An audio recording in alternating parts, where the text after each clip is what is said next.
The New Atheism, tujuan dan gebrakannya. Kita mulai dengan sejarah, nama, dan sebutan. Di kota Washington DC pada tanggal 30 September 2007, 4 penulis buku-buku anti Tuhan yang sangat laris antara tahun 2004 sampai 2007 bertemu di rumah tinggal Christopher Hitchens.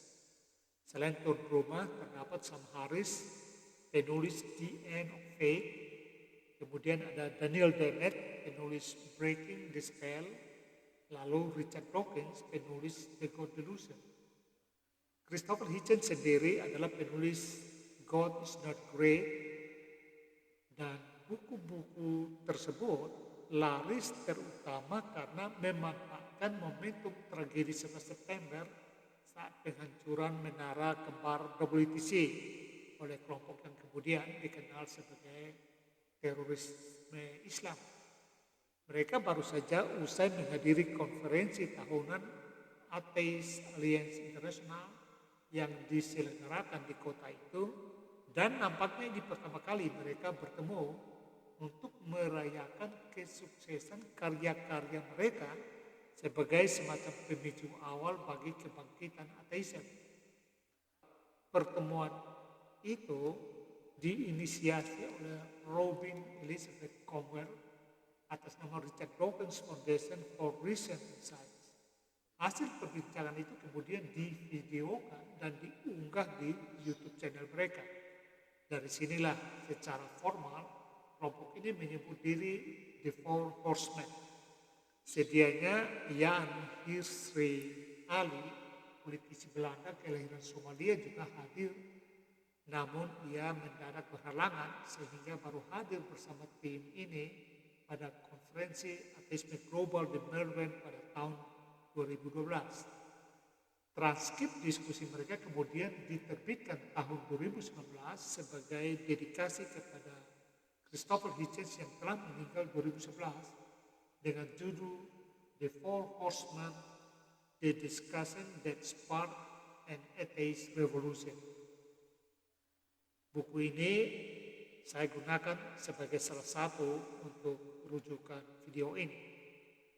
Penamaan atau label The New Atheism tidak berasal dari keempat pionir tersebut.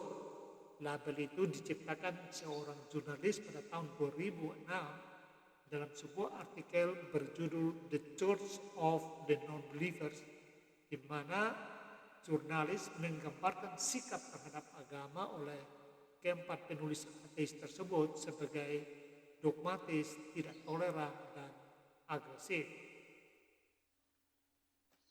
Nathan Johnston, penulis buku The New Atheism, Myth and History, menyebut kelompok ini juga populer dikenal sebagai science-based attack on belief in the supernatural, lantaran sikap dogmatisnya oleh sejumlah apologet termasuk Profesor John Lennox menyebut mereka sebagai evangelistic atheism atau evangelical atheist, bahkan sebagai anti-theism.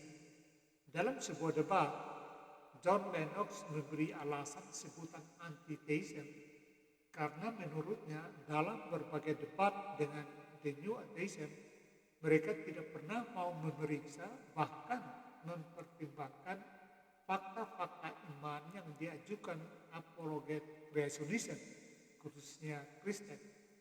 Misalnya bukti-bukti keberadaan Yesus, kematian dan kebangkitannya yang juga disaksikan oleh sumber-sumber non-Kristen seperti sejarawan Josephus Flavius atau Tacitus dan lain-lain, tidak pernah dipertimbangkan, sehingga The New Atheism tetap kekeh dengan iman dogmatis mereka bahwa Yesus bukanlah tokoh historis.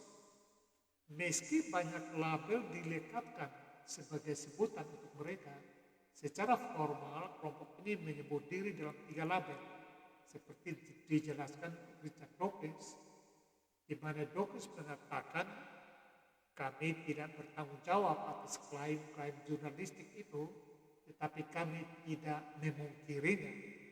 Antara lain dalam kontribusinya di buku The Four Horsemen, The Conversation That Sparked an Atheist Revolution yang sudah saya sebutkan di atas. Artinya mereka tidak keberatan dengan berbagai sebutan itu yang terbukti juga dalam berbagai debat mereka tidak menyampaikan sanggahan.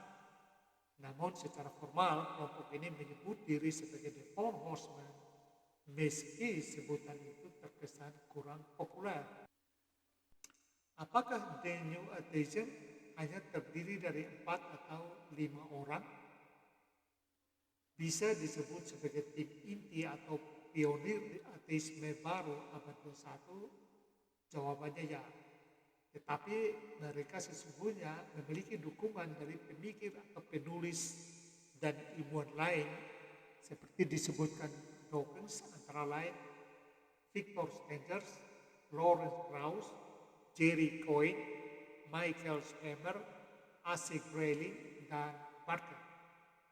Jadi di sini menjadi jelas meski tim inti The New Atheism hanya 4 orang, namun sesungguhnya mereka memiliki kekuatan intelektual yang besar sehingga perlu diperhitungkan. Itulah sebabnya nama kelompok ini berubah sesuai jumlah tim intinya. Mereka berawal dari sebutan The Three Musketeers, meliputi Sam Harris, Daniel Dennett, dan Richard Dawkins. Kemudian setelah Christopher Hitchens bergabung, nama mereka berubah menjadi The Four Horsemen. Masuknya Ayaan Bisri Ali menambah jumlah mereka menjadi 5, lalu keluarlah sebutan The Five Pillars of Wisdom. Sebutan The Four Horsemen memang merujuk pada kisah akhir zaman versi Kitab Wahyu pasal 6 dalam Perjanjian Baru. Kuda yang ditunggangi itu berwarna putih, merah padam, hitam, dan hijau kuning. Secara ironis, mengambil peran penanda akhir zaman versi Kristen ini mungkin bertujuan untuk memperolok. Tidak ada konfirmasi yang pasti, tetapi cukup masuk akal bila dipahami sebagai penegasan bahwa kehadiran mereka menjadi pertanda akhir zaman bagi agama, terutama kekristenan sebagaimana misalnya dalam karya Sam Harris, The End of Faith. Ya, kita coba mengenali tim inti ini satu persatu. Yang pertama, Daniel Clements Dennett, lahir pada 28 Maret 1942, adalah filsuf, penulis, dan ilmuwan kognitif Amerika Serikat yang fokusnya pada bidang filsafat, termasuk filsafat ilmu, filsafat biologi, dan lebih khusus lagi biologi evolusioner dan sains kognitif. Daniel Dennett mendekati aspek budaya dengan pendekatan evolusi Darwin. Ia adalah co-direktur dari Center for Cognitive Studies, profesor filsafat di Austin B. Fletcher, dan profesor di Universitas Tufts. Dennett adalah seorang ateis. Ia juga menyebut diri sebagai anti-teis dan sekularis. Termasuk juga dia anggota Secular Coalition for America. Dennett pernah dianugerahi penghargaan Erasmus, sebuah penghargaan tahunan untuk orang yang diakui berkontribusi luar biasa pada budaya, masyarakat, dan ilmu sosial di Eropa. Dennett juga dianugerahi gelar kehormatan oleh Radboud University di Belanda atas kontribusi dan pengaruhnya pada sains lintas disiplin. Carol Cadwalder yang pernah mewawancarainya untuk The Guardian menyebut Daniel Dennett sebagai The Great American Rationalist. Daniel Dennett menulis buku bestseller Breaking the Spell dan juga Freedom Force, kemudian Darwin's Dangerous Idea. Yang kedua, Christopher Eric Hitchens, Heinsberg, Inggris, dan meninggal 15 Desember 2011 di Houston, Texas, Amerika, adalah seorang pengarang dan jurnalis Inggris Amerika. Ia pernah menjadi kolumnis dan kritikus sastra di majalah The Atlantic, Vanity Fair, Slate, World Affairs, The Nation, Free Inquiry, dan juga menjadi anggota media di Hoover Institution pada September 2008.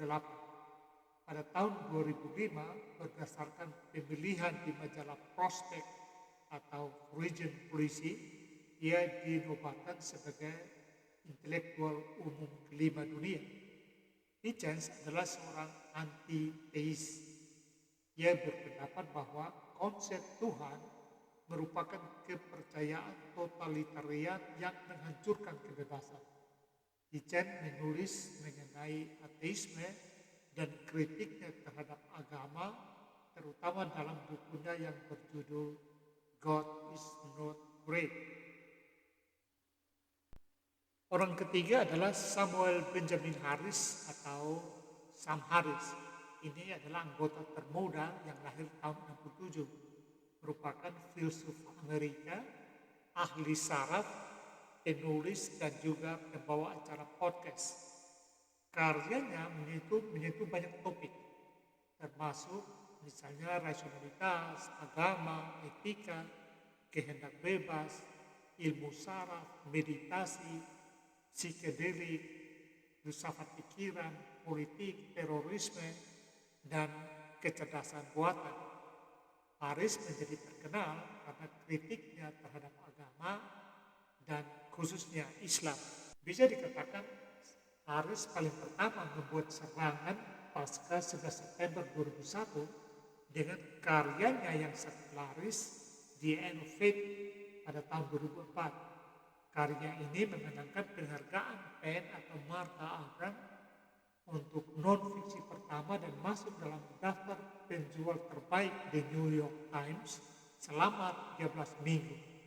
Harris masih menulis sejumlah buku, antara lain Letter to a Christian Nation, lalu Lanskap Moral, Waking Up, A Guide to Spirituality Without Religion, dan juga bersama seorang penulis Inggris, Majid Nawaz, menulis Islam and the Future of Tolerance, A Dialogue pada tahun 2015. Karya Harris telah diterjemahkan ke dalam lebih dari 20 bahasa. Beberapa kritikus berpendapat bahwa tulisan-tulisan Harris bersifat Islamofobia. Namun Harris dan para pendukungnya menolak karakterisasi ini dan menganggap pelabelan itu sebagai upaya untuk membungkam kritik.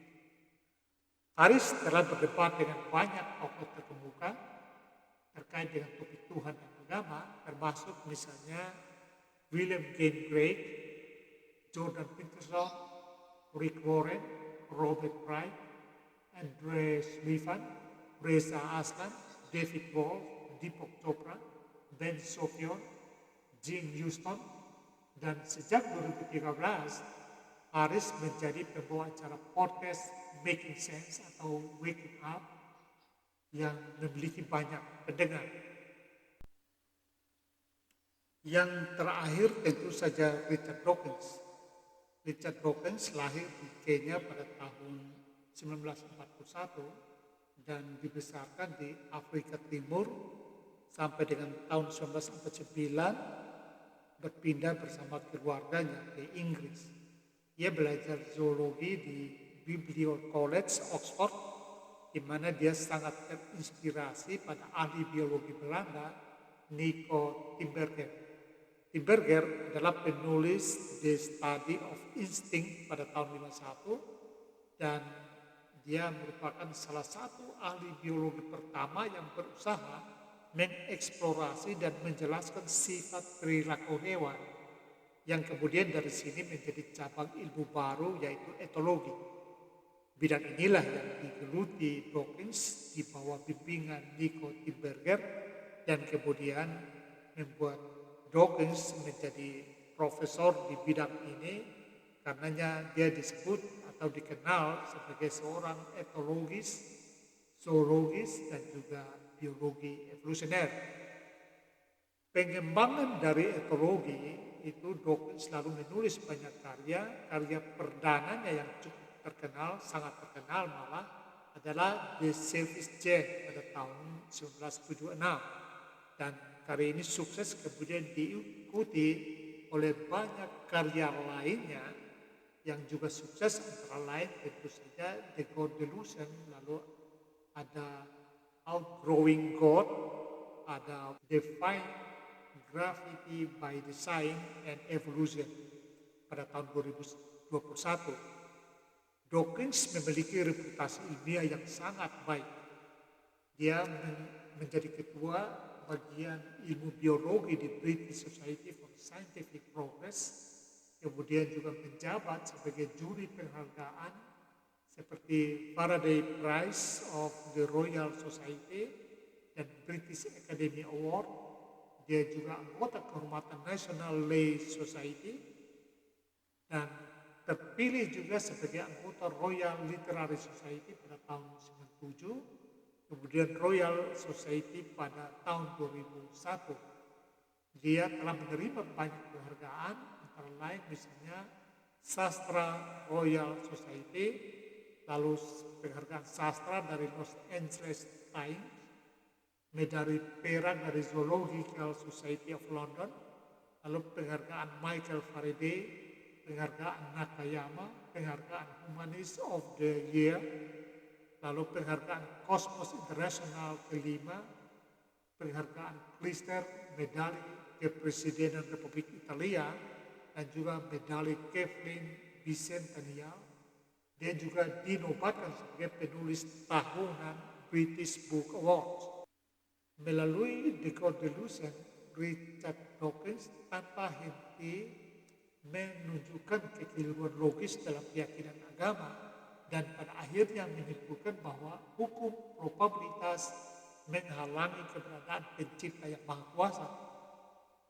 Lalu mendirikan Richard Dawkins Foundation for Reason and Science pada tahun 2006 yang mendorong penerimaan ateisme dan memperjuangkan jawaban ilmiah atas pertanyaan-pertanyaan eksistensial.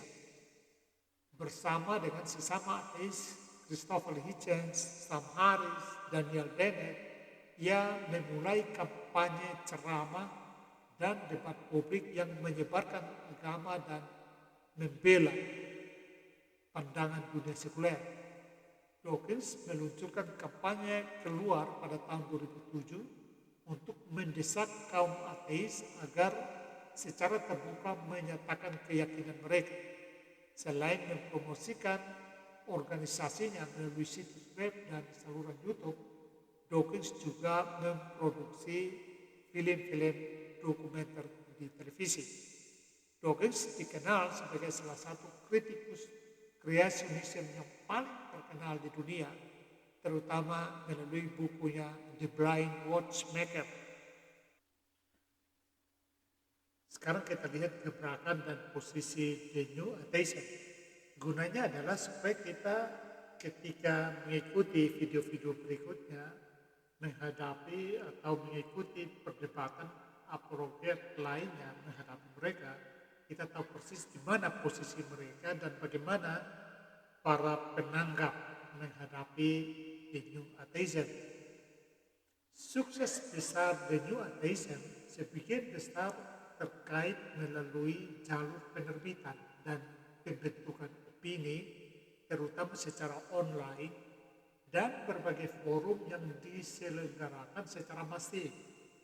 Contoh penting antara lain melalui Richard Dawkins Foundation for Reason and Science, Atheist Nexus, Think Atheist, Atheist Republic, serta blog ateis populer seperti Paranayura yang ditulis oleh B.Z. Myers, lalu di Orbit ditulis oleh Greta Christina, dan Why Evolution is True, ditulis oleh Jerry Coyne. Selain banyak buku dan beberapa yang telah disebutkan, tetapi sesungguhnya masih banyak yang belum sempat saya sebutkan. The New Atheism menggunakan sains, terutama natural science, secara substansial, baik dalam kritik mereka terhadap kepercayaan teistik maupun dalam penjelasan yang diajukan tentang asal-usul dan evolusinya. Mereka memanfaatkan sains untuk alternatif yang direkomendasikan untuk agama. Mereka percaya bahwa sains empiris adalah satu-satunya atau setidaknya yang terbaik menjadi dasar untuk pengetahuan dan kebenaran, dan bersikeras bahwa keyakinan dapat dibenarkan secara epistemis hanya jika didasarkan pada bukti yang memadai sesuai dengan standar sains. Dawkins bahkan menegaskan bahwa bukan teologia melainkan sainslah yang lebih qualified memutuskan apakah Tuhan ada atau tidak. Dawkins dan Dennett sampai pada kesimpulan bahwa orang hanya bisa memilih satu dari dua penjelasan, apakah penjelasan teologia atau penjelasan evolusi Darwin. Artinya, seorang tidak bisa bersikap saintifik sekaligus beriman. Dan menurut mereka, orang yang terpelajar dan cerdas pasti memilih penjelasan evolusi karena lebih masuk akal ketimbang penjelasan teologia atau agama. Dalam berbagai karya mereka, terutama misalnya The Devolution dan yang saya gunakan untuk video ini, yaitu The Four Horsemen, The Conversation That Sparked an Atheist Revolution, The New Atheism menolak proposal NOMA yang diajukan Stephen Jay Gould. NOMA adalah akronim dari Non-Overlapping Magistrare, di mana Gould mengajukan tesis bahwa sains dan iman merupakan magistrare yang berbeda, dengan metodologi yang berbeda, karenanya berdiri sendiri-sendiri secara terpisah. Keduanya sebaiknya saling menghargai dan saling belajar satu sama yang lain. Dalam karya maupun debat, The New Atheism menegaskan bahwa sains berhak masuk ke ruang manapun, sejauh itu terkait dunia pengalaman. Karenanya mereka menolak NOMA, sehingga misalnya kepercayaan tentang adanya Tuhan menurut The New Atheism perlu diuji secara ilmiah. Itulah sebabnya hipotesis Tuhan dirumuskan, dan dalam sejumlah pengujian mereka menyimpulkan bahwa hipotesis itu ditolak. Artinya Tuhan hampir pasti tidak ada. Itulah beberapa garis besar kritik The New Atheism kepada iman kepada Tuhan, sekedar untuk mengenal kelompok ini secara lebih baik agar memudahkan pemahaman di video-video terkait lainnya. Masih banyak yang bersifat detail, tapi kita akan diskusikan itu di video-video lain, karena hampir semua video debat dan diskusi-diskusi di buku yang akan kita bahas pasti di sekitar argumen-argumen tersebut, yang berbeda hanya penekanan dan detail-detail fakta atau bukti atau jenis argumen yang diajukan. Dalam karyanya God and the New Atheism, A Critical Response to Dawkins, Harris, and Hitchens, John F.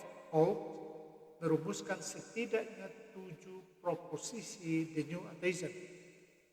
Pertama, posisi mereka adalah bahwa selain alam yang meliputi manusia dan ciptaan manusia yaitu budaya, tidak ada apa-apa. Tidak ada Tuhan, tidak ada jiwa, tidak ada kehidupan setelah kematian. Artinya realitas adalah alam, di dalamnya ada manusia dan ciptaan manusia. Posisi yang kedua, mereka percaya kaum The New Atheism percaya bahwa alam ada dengan sendirinya. Alam berasal dari dirinya sendiri dan bukan ciptaan Tuhan. Salah satu buku yang ditulis oleh teman mereka, Lawrence Krauss, berjudul Universe from Nothing. Buku ini sering digunakan untuk membackup argumen mereka tentang perihal alam berada dengan sendirinya. Posisi yang ketiga, mereka percaya bahwa alam semesta tidak memiliki titik dan tujuan keseluruhan, meskipun kehidupan individu manusia dapat dijalani dengan sengaja. Artinya alam ada tanpa tujuan, tanpa titik awal. Dia ada begitu saja dan berkembang sesuai dengan proses evolusi, hukum evolusi, tanpa tujuan apa-apa.